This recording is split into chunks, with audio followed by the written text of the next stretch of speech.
नमस्कार सभी साथियों को स्वागत करता हूं सभी का इस YouTube चैनल पर जिसका नाम है स्टडी विद पीएन लोधा। साथियों, आज हम रीट 2022 पात्रता परीक्षा और उसके बाद में जो थर्ड ग्रेड की मुख्य परीक्षा होगी, दोनों के लिए बेहद ही उपयोगी शिक्षण विधियों का पेपर नंबर 20 आपके लिए लेकर आए हैं। साथ ही सेकंड ग्रेड और फर्स्ट ग्रेड की भर्ती के लिए भी बेहद ही उपयोगी ये टेस्ट सीरीज है। तो यहाँ पर हम आपको शिक्षण विधियों के पूरे 100 पेपर हल कराने वाले हैं साथियों। साइकोलॉजी के पूरे 100 पेपर हल करा रहे हैं, हिंदी के पूरे 100 पेपर हल करा रहे हैं। आपके राजस्थान जीके कक्षा 6 से 10 तक की जो किताबें हैं एनसीईआरटी आरबीएससी सिलेबस की, वो भी राजस्थान जीके वहाँ से हम करवा रहे हैं। तो चैनल पर नए हो तो चैनल को सब्सक्राइब जरूर करिएगा। शानदार क्वेश्चन कलेक्शन आपको देखने को प्रत्येक टेस्ट सीरीज में मिलेंगे। तो चलिए वीडियो को शुरू करते हैं। पहला प्रश्न देखेंगे, आपके प्रश्न नंबर 1 है, इस विधि में मातृभाषा के माध्यम से किसी नवीन भाषा को पढ़ाया जाता है। ठीक है, पढ़ाया जाता है, यह कथन कौन सी विधि के संदर्भ में कहा गया है? गठन विधि, प्रत्यक्ष विधि, वेस्ट की विधि और परोक्ष विधि।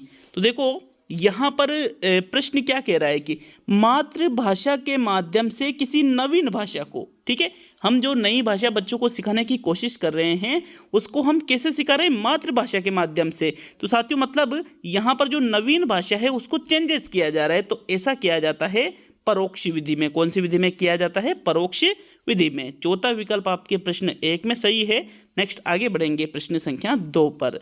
तो दूसरा प्रश्न है आपके, भाषा शिक्षण में वाचन से पूर्व लेखन की शिक्षा का प्रतिपादन किसने किया? मैडम मारिया मोंटेसरी ने, कुमारी हेलन पार्क हस्ट ने, ऑगस्टस फ्रेडरिक फ्रोबेल ने और हेनरी कोल्डवेल कुक ने। तो यहाँ पर देखिएगा कि बच्चों को वाचन से पूर्व लेखन की शिक्षा प्रदान करना चाहिए। ये जो कथन है साथियों, ये मैडम मारिया मोंटेसरी के द्वारा कहा गया है। इनके अनुसार जो भाषाई कौशल हम बच्चों को सिखाते हैं वो इस प्रकार से होना चाहिए। सबसे पहले सुनना, फिर उसके बाद में बोलना, फिर उसके बाद में लिखना, फिर उसके बाद में पढ़ना। ये ओनली मैडम मारिया मोंटेसरी के अनुसार है। जबकि नॉर्मली भाषाई कौशल क्या होता है? सुनना, बोलना, पढ़ना और लिखना, इस प्रकार से होते हैं। लेकिन मोंटेसरी ने लिखना पढ़ने से पहले बताया है। तो विकल्प 1 आपके प्रश्न 2 में सही है। नेक्स्ट आगे बढ़ेंगे प्रश्न संख्या 3 पर। साथियों तीसरा प्रश्न है, छात्रों में रटने की प्रवृत्ति किस विधि से शिक्षा देने में बढ़ती है? यहाँ पर देखिए आगमन विधि, रटने हैं यहाँ पे ना, निगमन विधि, दृष्टांत विधि और व्याख्यान विधि। तो देखो प्रश्न संख्या 3 में रटने की प्रवृत्ति किस ज़्यादा बढ़ती है, कौन सी विधि से बढ़ती है, प्रश्न ये पूछा जा रहा है। तो साथियों आगमन और दृष्टांत विधि से रटने की नहीं बल्कि समझकर सीखने की शिक्षा ज़्यादा बढ़ती है। लेकिन जो निगमन विधि है इससे में क्या सूत्र या नियम बच्चों से रटवाए जाते हैं, कंठस्थीकरण पर बल दिया जाता है। तो निगमन विधि है वो कौन सी विधि है? निगमन विधि से छात्रों में रटने की प्रवृत्ति ज़्यादा बढ़ती है। दूसरा विकल्प आपके प्रश्न संख्या 3 में सही है। नेक्स्ट आगे बढ़ेंगे प्रश्न संख्या 4 पर। तो चौथा प्रश्न देखते हैं, आत्मीकरण के पश्चात अर्थ ग्रहण में सहायता की दृष्टि से कौन सा वाचन उपयुक्त है? अनुकरण वाचन, समवेत वाचन, मौन वाचन और आदर्श वाचन। तो देखो चौथे प्रश्न में पूछ रहा है, क्या क्या पूछ रहा है, एक बार आप प्रश्न को देख लीजिए और फिर उसके बाद में इसके सही उत्तर का आपको चयन करना है। आत्मीकरण करवा दिया, उसके बाद में आपको क्या कराना है? अर्थ ग्रहण में सहायता की दृष्टि से अर्थ ग्रहण करवाना है साथियों। तो उसके बाद में क्या किया जाता है? कौन सा वाचन? अनुकरण वाचन। आदर्श तो सबसे पहले होता है, उसके बाद में अनुकरण होता है, समवेत उसके बाद में। लेकिन जहां पर अर्थ ग्रहण में सहायता लेनी हो तो मौन वाचन को सबसे बेस्ट माना जाता है। चौथा प्रश्न जो है इसमें तीसरा विकल्प मौन वाचन आपका बिल्कुल सही रहेगा, जिसमें मन ही मन में हम चीज़ों को पढ़ते हैं।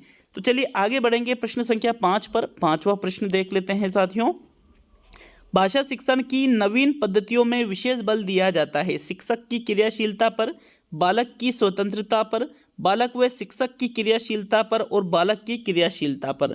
5वें प्रश्न में अगर हम देखें तो जो नवीन पद्धतियां चल रही है साथियों शिक्षण की, भाषा शिक्षण की जो नवीन पद्धतियां चल रही है इसमें विशेष बल छात्र की क्रियाशीलता पर भी दिया जाता है और शिक्षक की क्रियाशीलता पर भी बल दिया जाता है। पहले शिक्षक की क्रियाशीलता पर ही बल दिया जाता था, लेकिन वर्तमान में दोनों की क्रियाशीलता पर बल दिया जाता है जो नवीन पद्धतियां आ रही है। तो अतः यहाँ पर बालक व शिक्षक की क्रियाशीलता पर बल दिया जाता है। तीसरा जो विकल्प है आपके 5वें प्रश्न में, यही आपका सही उत्तर होगा। नेक्स्ट आगे बढ़ेंगे प्रश्न नंबर 6 पर। तो 6वां प्रश्न देखते हैं, सुकरात का शिक्षण आव्यूह कौन सा है? प्रदर्शन, प्रश्नोत्तर, प्रवचन और व्याख्यान। मतलब इस प्रश्न में आपसे ये पूछा जा रहा है कि सुकरात ने कौन सी शिक्षण विधि इनमें से दी है? प्रदर्शन विधि दी है, प्रश्नोत्तर विधि दी है, प्रवचन विधि दी है और व्याख्यान विधि दी है। तो 6ठे प्रश्न का सही उत्तर बताइए साथियों, कौन सा विकल्प आपका सही रहेगा। देखो, सुकरात के द्वारा जिस शिक्षण विधि को दिया गया है या जिस शिक्षण आव्यूह को बताया गया है वो है प्रश्नोत्तर विधि। मतलब प्रश्नोत्तर विधि का प्रतिपादन किसके द्वारा किया गया? सुकरात के द्वारा किया गया साथियों। दूसरा विकल्प आपके प्रश्न संख्या 6 में सही है। नेक्स्ट आगे बढ़ते हैं प्रश्न संख्या 7 पर। तो 7वां प्रश्न देखते हैं, नीरस विषय को भी रोचक बनाकर प्रस्तुत किया जाता है व्याख्यान विधि में, कहानी विधि में, सूत्र विधि में और प्रदर्शन विधि में। क्या है यहाँ विधि लिखा था, टाइपिंग मिस्टेक कुछ हो जाती है, ऑटोमेटिक शब्द चेंज हो जाते हैं, लेकिन आगे से और अच्छे से ध्यान रखेंगे। देखो, नीरस का मतलब होता है जिसमें रुचि कम होती है, ठीक है, जिसमें बच्चों को मजा नहीं आता है, बच्चे एक्टिव रहना पसंद नहीं करते हैं, तो उसको भी रोचक बना करके कि बच्चे भी रुचि उस चीज़ में लेकर सीखने में मदद करे। तो साथियों ऐसा किस विधि में किया जाता है? ऐसा जिस विधि में किया जाता है वो है साथियों कहानी विधि। कौन सी विधि है?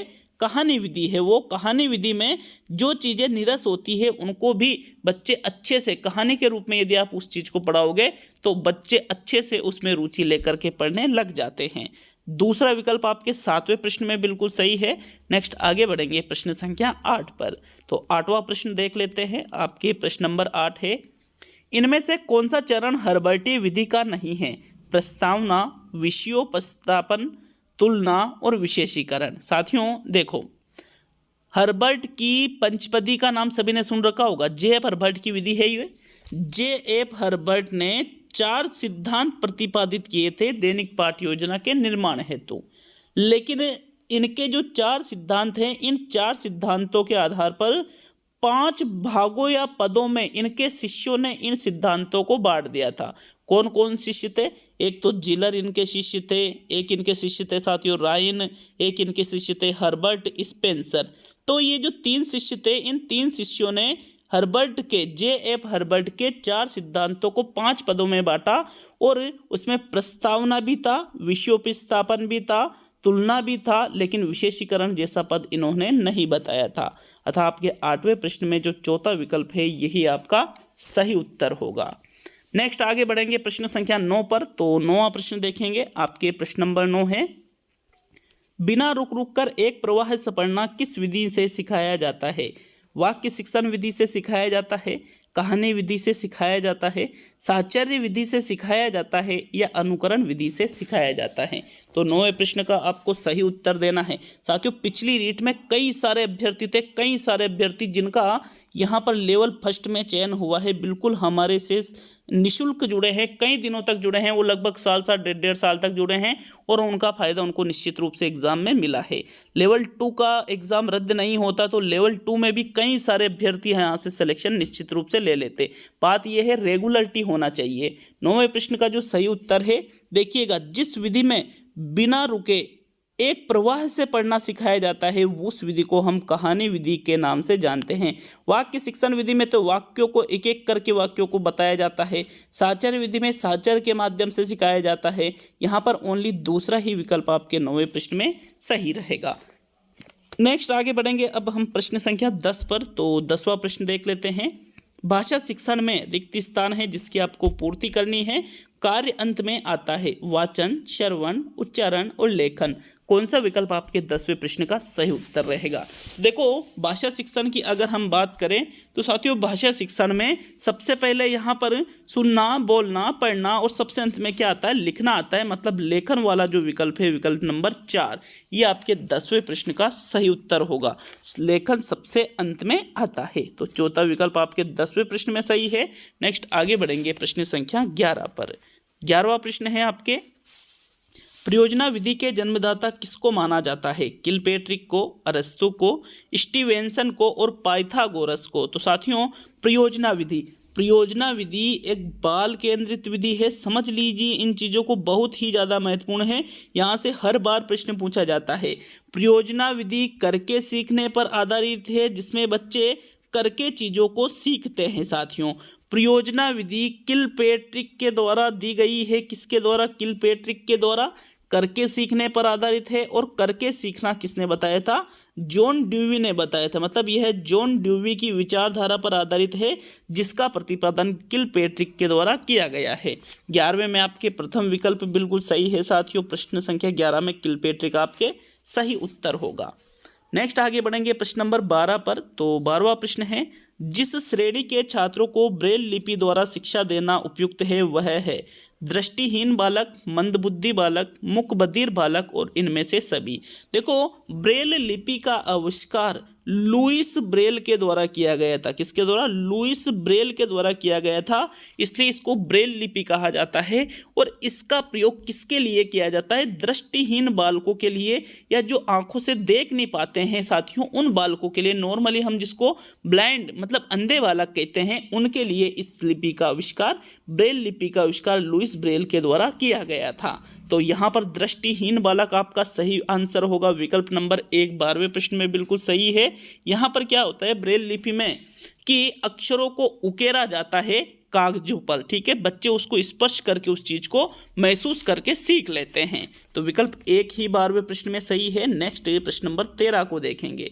13वां प्रश्न है, वर्ण की बनावट में सरल से कठिन सिद्धांत को अपनाने वाली विधि है मॉन्टेसरी विधि, पेस्टोलॉजी विधि, जेकार्ट विधि और रूपरेखा अनुकरण विधि। साथियों, 13वें प्रश्न में देखिएगा, सरल से कठिन की ओर, कि पहले बच्चों को सरल वर्ण बनाना सिखाया जाएगा, फिर धीरे धीरे कठिनता की ओर बढ़ा जाएगा। तो ऐसा कौन सी विधि में किया जाता है?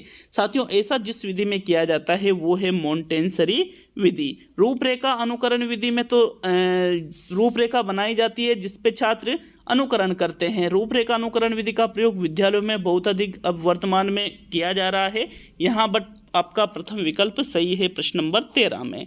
नेक्स्ट बढ़ेंगे प्रश्न संख्या 14 पर। तो 14वां प्रश्न देख लेते हैं, प्रयोग विधि को और क्या कहते हैं? सूत्र विधि कहते हैं, संस्कृत विधि कहते हैं, आगमन विधि कहते हैं और भाषा संसर्ग विधि कहते हैं।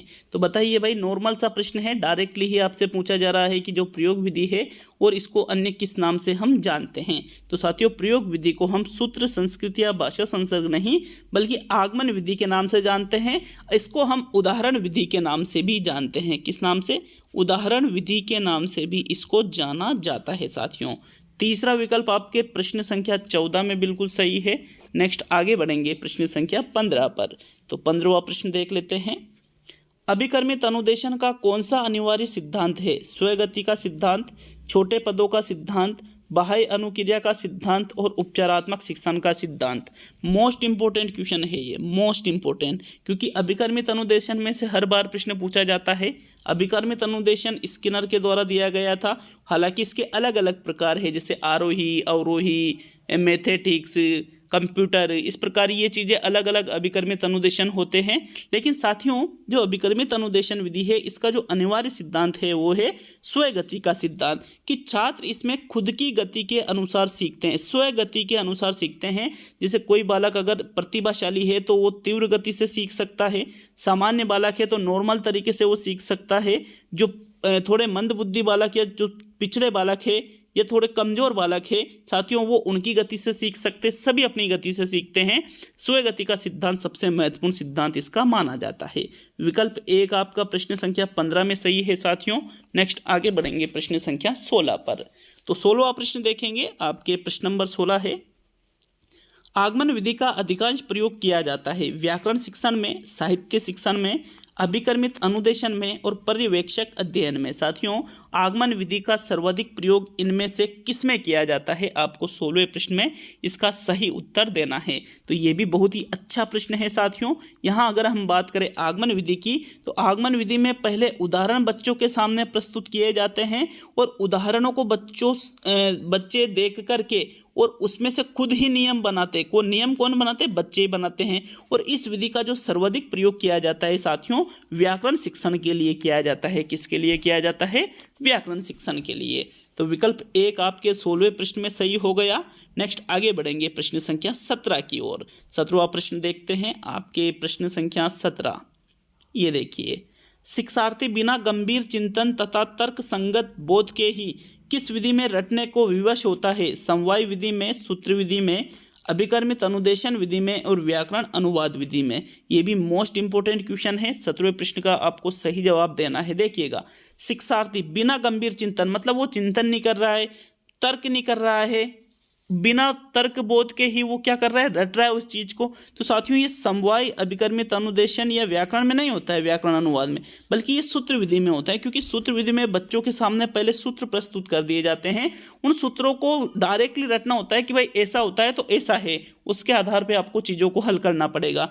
तो यहाँ पर बिना चिंतन के, बिना तर्क के सूत्र विधि में बच्चों को रटना पड़ता है। विकल्प नंबर आपका 2 17वें प्रश्न में सही है। नेक्स्ट आगे बढ़ेंगे साथियों प्रश्न संख्या 18 की ओर। तो चलिए 18वां प्रश्न देखते हैं। साथियों 18वां प्रश्न है, पाठ्य पुस्तक का अध्ययनात्मक पक्ष है पुस्तक का आकार, प्रकार, मुख्य पृष्ठ, जिलद और प्राकथन। तो 18वें प्रश्न का सही उत्तर बताइएगा। जो अध्ययनात्मक पक्ष है पाठ्य पुस्तक का वो कौन सा है?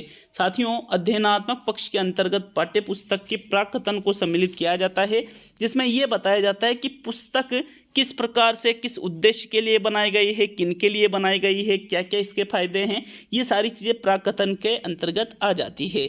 विकल्प नंबर आपका 4 प्रश्न संख्या 18 में सही है। नेक्स्ट आगे बढ़ते हैं प्रश्न संख्या 19 पर। तो 19वां प्रश्न देख लेते हैं। आपके प्रश्न नंबर 19 है, व्याकरण शिक्षण की किस प्रणाली को विकृत रूप से सुग्गा प्रणाली भी कहते हैं? अव्याकृति प्रणाली, सहयोग प्रणाली, पाठ्य पुस्तक प्रणाली और निगमन प्रणाली। तो 19वें प्रश्न में बताइए कौन सा विकल्प आपका सही रहेगा? विकृत रूप से सुग्गा प्रणाली किसको कहा जाता है? व्याकरण शिक्षण की किस प्रणाली को? रीट में आया हुआ क्वेश्चन है साथियों।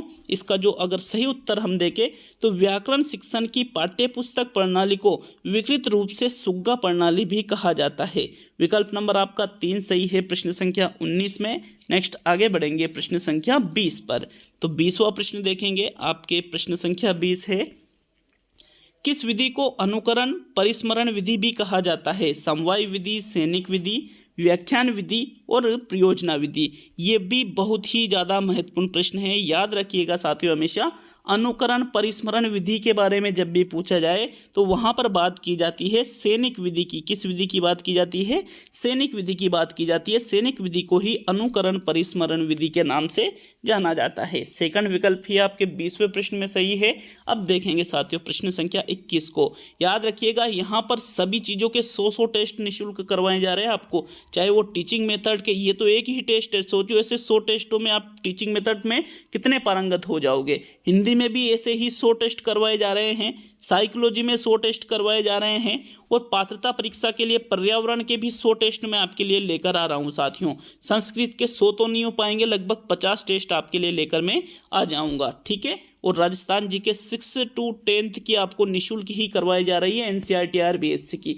तो निश्चित रूप से चैनल से जरूर जुड़िएगा। 21वां प्रश्न देखेंगे। आपके प्रश्न संख्या 21 है, व्याख्यान विधि की विशेषता है शब्दों के अर्थ स्पष्ट हो जाते हैं, इसमें छात्र की शब्दावली में वृद्धि हो जाती है, जीवनी और आत्मकथा हेतु ये सर्वोत्तम है और इनमें से सभी। तो भाई व्याख्यान विधि एक शिक्षक केंद्रित विधि है साथियों। ये इसमें क्या किया जाता है कि शिक्षक बच्चों के सामने किसी टॉपिक पर व्याख्यान प्रस्तुत करते हैं। व्याख्यान प्रस्तुत करते हैं तो शब्दों का अर्थ भी स्पष्ट होगा, शब्दावली में भी वृद्धि होगी, जीवनी और आत्मकथा अच्छे तरीके से व्याख्यान विधि से आप पढ़ा सकते हो बच्चों को। मतलब उपरोक्त सभी वाला जो चौथा विकल्प है प्रश्न संख्या 21 में, यही आपका सही उत्तर होगा, ठीक है। तो चलिए आगे बढ़ेंगे प्रश्न नंबर 22 पर। साथियों प्रश्न संख्या 22 है, किसी तथ्य को परिभाषित करना किस प्राप्य उद्देश्य में आएगा? ज्ञान, अवबोध, प्रयोग और कौशल। तो जहाँ पर भी कहीं पर किसी चीज़ को जानना, किसी चीज़ को पहचानना, किसी चीज़ की परिभाषा देना, ये सभी चीज़ें ज्ञान या ज्ञानात्मक उद्देश्य के अंतर्गत आती है साथियों। विकल्प नंबर आपका जो 1 है प्रश्न संख्या 22 में, ये बिल्कुल आपका 22वें प्रश्न का सही उत्तर है। नेक्स्ट आगे बढ़ेंगे साथियों प्रश्न संख्या 23 पर। तो 23वां प्रश्न देखेंगे, विज्ञान प्रदर्शनी में मॉडल बनाकर प्रदर्शन करना किस प्राप्य उद्देश्य में आएगा? रुचात्मक, अभिवृत्त्यात्मक, ज्ञानात्मक और अवबोधात्मक।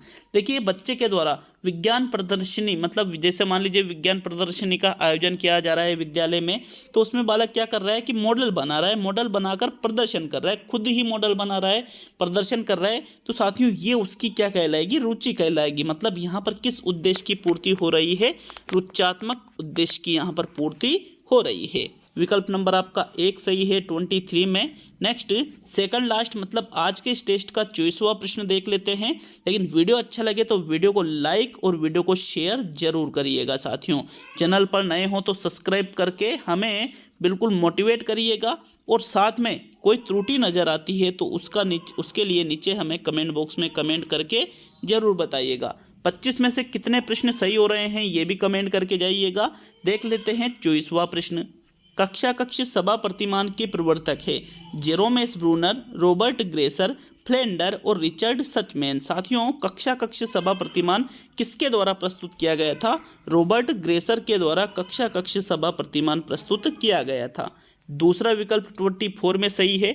अब आज का अंतिम और 25वां प्रश्न देख लेते हैं। तो आपके 25वां प्रश्न है, विज्ञान किट का निर्माण किसके द्वारा किया जाता है, राजस्थान राज्य शैक्षिक अनुसंधान प्रशिक्षण संस्थान उदयपुर के द्वारा, माध्यमिक शिक्षा बोर्ड अजमेर के द्वारा, निदेशालय प्राथमिक एवं माध्यमिक शिक्षा बीकानेर के द्वारा, प्रौढ़ शिक्षा निदेशालय राजस्थान उदयपुर के द्वारा। तो देखो विज्ञान किट जिसमें विज्ञान से संबंधित सामग्री होती है, इसका निर्माण राजस्थान राज्य शैक्षिक अनुसंधान प्रशिक्षण संस्थान उदयपुर के द्वारा राजस्थान में किया जाता है। ये राजस्थान लेवल पे ही प्रश्न है, ये यूँ नहीं है कि भाई सेंट्रल लेवल से प्रश्न नहीं पूछ रहा हूँ मैं यहाँ पे आपसे, ठीक है, राजस्थान लेवल से पूछ रहा हूँ। तो विकल्प 1 आपके 25वें प्रश्न में सही है। ये आज का टेस्ट पूरा हुआ साथियों, कैसा लगा हमें कमेंट करके ज़रूर बताइएगा। पिछले जो आपको इनके टेस्ट देना चाहते हो, पिछले जो जितने भी मैंने टेस्ट लिए हैं, तो ये जो प्लेलिस्ट आपको नज़र आ रही है, इस पर आप जैसे ही टच करोगे तो ये पूरा का पूरा ये जो प्लेलिस्ट है पूरी की पूरी ये ओपन हो जाएगी और सारे टेस्ट आप अटेंड कर सकते हो। तो बहुत बहुत धन्यवाद, मिलते हैं आप अगले वीडियो में।